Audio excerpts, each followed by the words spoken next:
Hello. So, this is Laura at Healthy Carnivore. So, I'm going to go over some stuff tonight on oxalates. But first, I want to just let you know that this is not medical advice. I am a nurse. I have been a nurse for over 22 years. I did ketogenic diet, the full keto, for 28 years, and then switched over to carnivore almost 6 years ago. So we're just about to our 6 year mark. So I have been doing that stuff. I've been working with lots of clients, which I absolutely love. I love working with my patients that I take care of every day, doing home health, but I love working with clients on my website. There's nothing better than to see somebody's lab work or fatty liver disease. And then 3 months later, where it's just resolved all by what they put in their mouths. And really half of them don't even incorporate any exercise because they're so sick until they get, better. So anyway, hi Simpson, hi Karen. It's nice today. It's like 50, I think it got to 54, but tomorrow and that little groundhog, oh, I'd like to pop him one, but that's okay. We'll let him live this year, right? Ooh, I'm gonna let that sit for a minute. That is hot. So I'm gonna start. Hey Tara. I'm going to go ahead and we're going to go over what oxalates are. So I'm going to explain that. I think there are some people who can tolerate plants, but I think there are others of us that really have oxalate issues. And I do think that you don't know how bad they are until you really clean everything up and then try to go back into those things. And then it's like, oh, now I notice that because you get so in tune with your body that you really can feel those things. Because I did keto for 28 years. The first 26 were perfectly wonderful. I didn't feel bad. Then I started doing keto treats that came out on the market. Once I started doing that, because they have maltodextrin and all the crap, different kinds of starches and guar gum and things like that, that it's just another name for a starch that turns into sugar as soon as you chew it. So that bothered me. And then sometimes when you're losing weight, especially if you lose it very fast, you can have what they call oxalate dumping. And I'll go over that too. So I'm just going to check in with everybody. Got to 80. Karen, where are you at? Aren't you South Carolina? 80 degrees. That's amazing. Hey, B, how are you doing? I'll bet you got pretty nice weather. Huh, 80 degrees. Man, I would have died today because all I had on was just this little thin nursing jacket and I was dying. I had lots of patients to see and admissions to do and wound backs, Arkansas. Karen's in Arkansas and they were 80. Well, good for you guys. That's wonderful. Hopefully you'll have some nice weather. So let's go over what oxalates are. So they are a naturally occurring substance. It's a compound that is found in most plant-based foods.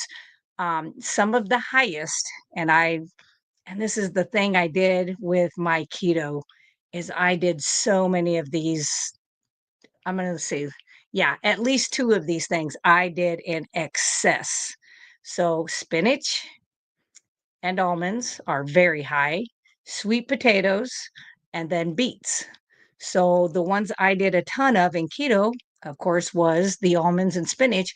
And if I wasn't eating the almonds, I was using almond flour. So I just recently cleaned out my hutch or my pantry and all that. The coconut flour went in the trash, the almond flour went in the trash. I decided I know there's people that use that stuff. It isn't good for them, and I'm not going to be part of the problem. So I just threw it away. And they'd been in there for 6 years. I hadn't made anything with them in 6 years. So they probably weren't any good anyway.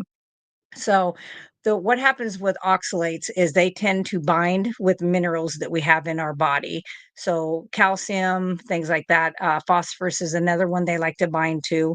And then what they do is they will form little crystals that can lead to kidney stones and other issues. So I don't know. I'm sure some of you guys have heard of people who went on keto and all of a sudden they've got kidney stones. or they got gallbladder stones. Well, the gallbladder stones they've already had. It's just that once they start eating high fat, they need the bile and their gallbladder starts working. And then a stone moves and blocks the bile duct and causes pain and nausea and all the rest of it. So, but in time, that will get better. They need to try to hang on to their gallbladder if they can. So, with the kidney stones, same thing. Pretty easy way of dealing with those kidney stones is you can flush it with lots of water. You can do apple cider vinegar to help that, and water and lemon juice, which is not carnivore, but it's plenty. It's fine for medicinal purposes. I'm not too worried about it. So let's see, almond spinach, sweet potato. Yeah, Karen's like, yep. Yeah, and maybe I hope you don't have any of the issues from the oxalates, but I absolutely did have that. Hey Tom, nice seeing you on here. So, oxalate dumping can happen. It refers to when the process of you're breaking down, stored fat. And basically the cell opens up and allows that energy source out as you're getting into ketosis. And this works across the board of all ketogenic type diets, whether it's keto, ketovore, or carnivore, or lion. It's going to happen. That is what you do. You get yourself into ketosis and switch over your, the way you make energy. So um, especially, like I said, people in the beginning when they're converting over to from standard American diet to keto or keto to carnivore, you can have that fast weight loss and you can definitely see oxalate dumping. This can cause symptoms. It's usually it's in the excessive tissues. You can get it into the bloodstream, but most of the time your kidneys and liver will detoxify and get rid of it. So it shouldn't be a problem. But a lot of times you'll get like gout flares and it appears to be gout, but your uric acid level is normal and it's oxalate dumping that you can just about attribute it to. So some of the symptoms that you're going to see with oxalate dumping is fatigue, joint pain and stiffness, burning sensations in the skin, rashes or skin eruptions. And what I have seen with a lot of people is they get these weird rashes on their arms, like on their wrist a lot, up at the elbow, kind of like where you get eczema and psoriasis and stuff like that. Kind of shows up in those areas. Some people get it on the abdomen. I've had it, people who had it on the face. Mine, I thought I had shingles. It was on one side of my abdomen and it was just a little patch. But it itched like mad. It never did hurt. And as soon as I flushed, I did apple cider vinegar with the mother. I did lemon juice, water, and I actually added olive oil just to make sure I didn't have any stones because it kind of helps with that. And it was gone in a couple days. So it definitely was not shingles, which is good. Diarrhea and digestive issues like bloating can be a symptom, cloudy urine, or even some painful urination. And that's because of those oxalate crystals that are coming out, which is where I just say drink more water, flush that system out. Muscle cramps or spasms. So there are ways that you can diminish your symptoms with oxalate dumping because you can't really stop oxalate dumping. It's going to happen. Let's see. So Darth Carnivore says, "Hey Laura, are Popeye's swollen forearms a result of oxalate sensitivity?" I would say they are because we all know he's not getting protein out of that to build muscle. So not sure where they're coming. And Karen says she's had no stones, um, no rashes, just abdominal stress. Yeah. And that can be a symptom of that. It could be that you're not quite fat adapted. And, adaptation can take 3 to 6 weeks, but it can take people even further depending on. And I'm not saying you have to stay strict to what we're doing and what you're doing because everybody's experiment is n equals one. But I do notice that the more I honed in on mine, the quicker I got fat adapted. I got switched over and it took me a long time, you know. And now I'm very fat adapted because I eat 80 to 90% fat and 10 to 20% protein. Let's see. Simpson says, I get episodes of oxalate dumping in my eyes a lot. Yep, a lot of crystals, irritation. Usually afterwards, I notice an improvement in eyesight. I don't wear glasses anymore. Yay! Don't forget to look up the benefits of castor oil for your eyes, especially you, Simpson. But yes, that's wonderful that that does get better. So, um, some of the things that you can do, or one of the things that you can do for sure with the oxalate is kind of slowly reduce, if you're having these symptoms, is slowly reduce those oxalate heavy foods such as spinach, almonds, sweet potatoes, things like that.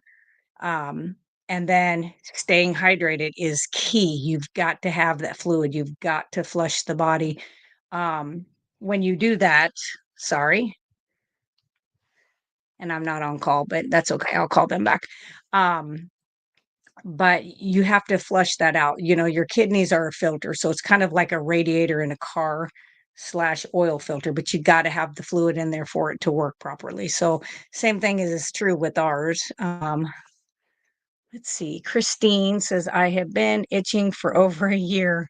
Um, yeah, that's either oxalate dumping or something that you're ingesting or something in your environment you may have an allergy to. Um, and all you can really do, I mean, is like what I would recommend is doing a full elimination diet down to beef, salt, water for probably a month, and then reintroduce one food type at a time and just see if you have any of those things come back, or if it clears up when you do that. And I'm not sure, Christine, if you do any fasting, but that's another thing to kind of speed up that process. And it may be environmental allergies that you didn't even know you had. So that can happen. Casey says, do you think that it's accurate about calcium and stones? I'm not sure what you're talking about with is it accurate? I can tell you what I know about calcium and stones, as a nurse, is that especially women or men who drink a lot of pop tend to make calcium stones. Um, you know, you throw off the way your body chemistry works. The calcium's not getting into the bones like it's supposed to, so it gets into the bloodstream and then gets into like coronary arteries, jugular, brain, all of those places, and causes issues. Any of the vascular system, they can get stuck in. They get stuck in joints, spill into the joints, and arthritis. Um, so I'm not sure, but I do not take calcium, and I quit taking calcium over almost 20 years ago, and my bone density is better. But I also do K2D3, which helps get calcium over to where it's supposed to be. So hopefully that helps. Tara says, I've got things like crusty eyes. Yeah, that's usually that's usually a sign of something is irritating you. So Tara, I would definitely, wash your eyes with just regular water. Don't do any soap. And then I would apply the castor oil to your eyelids and just see how that works over time.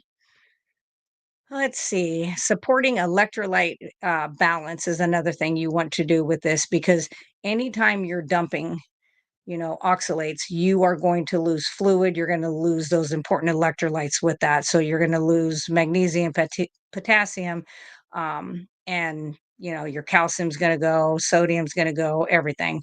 So calcium rich foods or supplements can also bind with oxalates. So I have had one person I worked with on my website whose was so bad that they did take some calcium to help bind to that so they could get rid of that. I'm not I do not like to I'm okay with people taking calcium, but I would never take calcium. So that's that I would not do. But everybody's got to do what they got to do. Um, let's see. Casey says I was taking about the above quote above from the Kidney Foundation. Okay. I'm not sure. Maybe I missed that where about the Kidney Foundation. Let me see if yeah, I don't see that. So, if you have that, if you want to put that in the comment as to what they said, that would be great. Any foundations, I'm not a big fan of. I don't really like alphabet agencies. and I haven't trusted them for over 33 years. So they also say calcium reduces oxalates. Do you think that's true? It's not that they necessarily reduce it, they bind with that.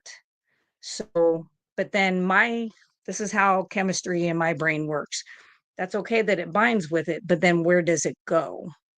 Um, where does it go? I mean, if it's going to go through the kidneys to be flushed out in the urine, you're going to end up with stones. I just, nobody's been able to tell me like where does that go once it's bound to it. So, and some people, like I said, have no issues. My husband can eat all of that stuff and it does not bother him. So lemon juice, potassium citrate supplements can also help with oxalate crystallization and support excretion. So I do take potassium citrate 99 milligrams at bedtime. I've taken it the entire time. I take magnesium at bedtime. I've taken it the entire time. Um, and all of my vitamin and mineral levels are perfect, except my vitamin B is off the chart, which I don't care. It's a water soluble vitamin, and I don't care how high it gets. It's fine, and I haven't been anemic since I started eating keto. So, um, other things that you can do is you can boost your gut health with probiotics. There's Oxalobacter formigens. It can help break down oxalates in the gut. So that is something that you could do. I will tell you, like if you're having outbreaks, like a lot of people will get them in their knuckles, hands, and your skin, I would say doing Epsom salt baths would be amazing to kind of help pull that out. If you're having itching, so a lot of the people I talk with say that when they have that oxalate dumping that they have the itching. So that Epsom salt bath is definitely going to help. And if you have aluminum free baking soda, you can put a couple shakes of that in there too. Um, Magnesium sulfate baths, which is Epsom salt baths, can ease the muscle pain and burning sensation. Calcium supplements with the meals can help bind, but it does say that they can end up lodging in the kidney. So that makes sense. Yeah. I'm like, I don't know where they're going to go. They need to get broken down. So I'd say it's one of those where you got to bite the bullet and just drink the water, do the thing, and get off of those things if you can. Um, and you'll know if you clean out this entire diet and then start adding things back in, you will know. Um, in 19, when I was keto, and I watched the Dr. Baker on Joe Rogan video, and it just made sense to me, and I was like, I'm going to try it. And of course, I'm an all or none. So the very next day, I was carnivore. Um, and I didn't have a lot of oxalate dumping in the beginning. Of course, I didn't have a lot of weight to lose. I'd already lost 153 pounds doing keto in 1991. So I didn't have a lot of that. But every so often, I would break out with a little patch here or there of a rash, or I would get almost like gout flares, but my uric acid was completely normal. There was nothing going on there. Um, and all I did was fasted and drank a lot more water, like I said, with either lemon juice and apple cider vinegar. You can do things like that. So that's what I did. And then, like I said, I've always taken the magnesium and the potassium. I really, really, I don't know. I know there some people are like, you get everything you need from eating carnivore, and you might, but I'm never high on any of those when I have my labs done. So hopefully someday they'll come out with a lab that is for optimal health. Right now, our lab results are set on the average. I don't want to be compared to the average because the average person out there eats standard American diet. So they're not really accurate for us. Plus, when you're 16 or you're 100, the range is the same. I mean, the only thing they kind of change a little bit is like your GFR and stuff like that for your kidneys. Um, if you are having an actual flare, an oxalate flare, I would avoid foods that have that, that are heavy in that during that time. Um, I would focus more on your low oxalate foods. Um, so, your meats, your eggs, Um, your cheeses, your dairy, if you're doing dairy, if you're able to do dairy.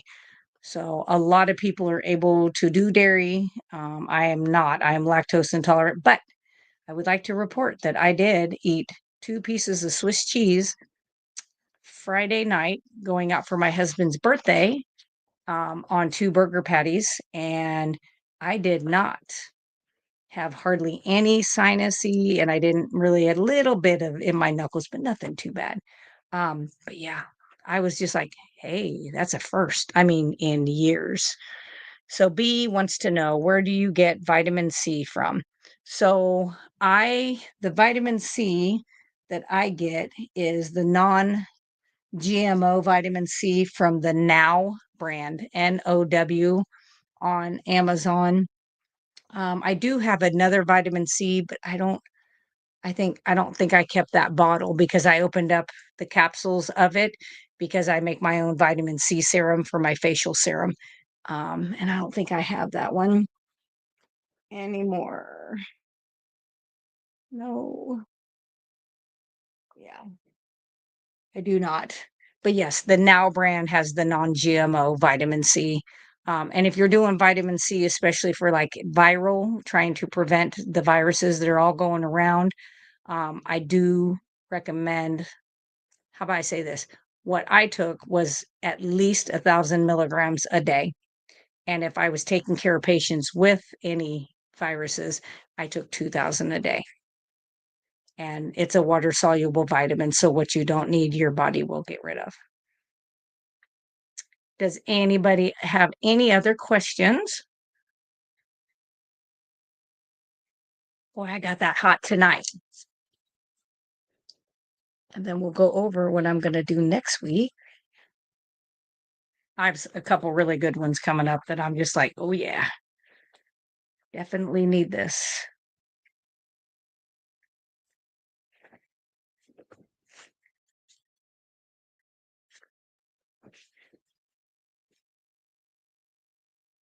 All right. I don't see any questions, but even after this is over, whether you see this live or on replay, you can always put questions in there.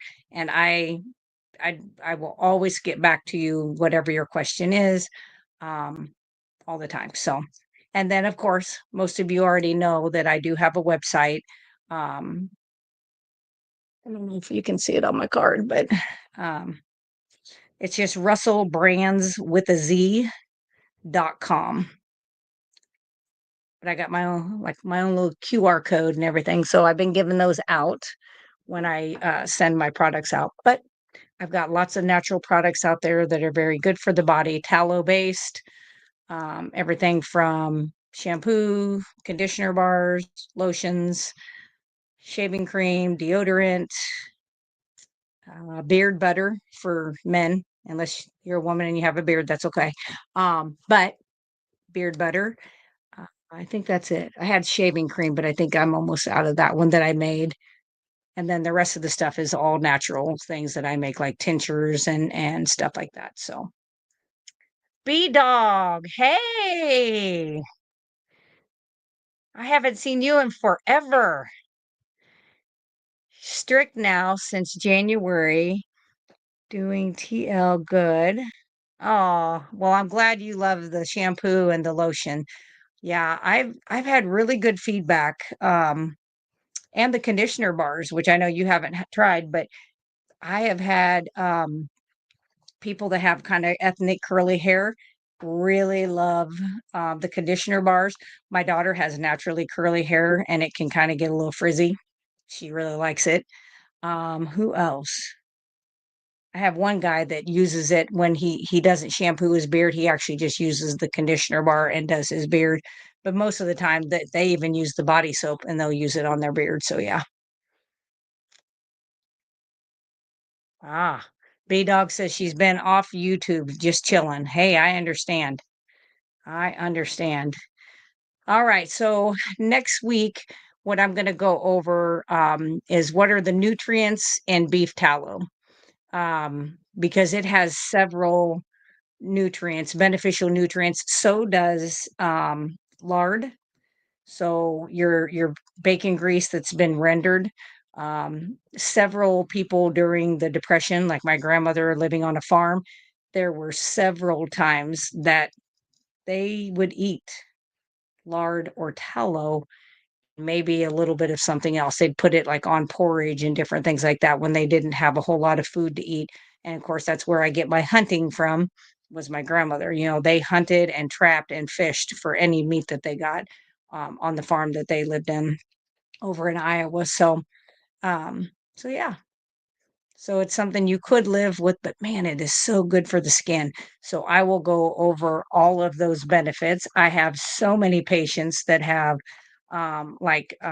eczema and psoriasis, and they're like, we can't use anything. There's no products out there we can use. And I'm like, well, that's because they all have chemicals in them. So, try this. It's $4 for 1 ounce of this, whatever, and try it and see what you think. And so far, nobody has had any reactions. I have not had anybody um, say that they had any issues with it. So that makes my heart happy um, when they can have something, especially this winter, because like before being a nurse, you wash your hands so many times that like if I did this, like I could crack and bleed just across my knuckles, all of them and around the cuticles and stuff. I haven't had that in years since I started doing this stuff. So anyway, I think I'm going to get off of here and I am going to make, I think I'm going to make some vanilla shampoo bars. So I'm going to get off here and get that put together. And then, of course, takes 4 to 6 weeks for that to cure, but then they will be ready to go out. I'm trying to think if there's anything else that I needed to say to you guys. I don't think so. I think that is it. So I look forward to seeing you guys next week. And like I said, if you like this, if there's somebody that needs this information, please share this out, like and subscribe if it's something you think you want to listen to. And if you have any ideas of something you want us to go over, absolutely, put it out there and I will see what I can do. Um, Next week, I'm talking about the benefits of tallow, Simpson. Okay, Tom says, I sent you an email. Perfect. Okay. I I'm gonna get this mixed up and then I'll go through and I'll look at my emails. But yes, if anybody wants to reach out to me, my email, everything, my Twitter, Rumble, I think all of it is out in my description if you want to get a hold of me. But I will go in there and look at that. And otherwise, I will plan on seeing you guys next week. So, as I always say, meet, heat, eat, and repeat. See ya.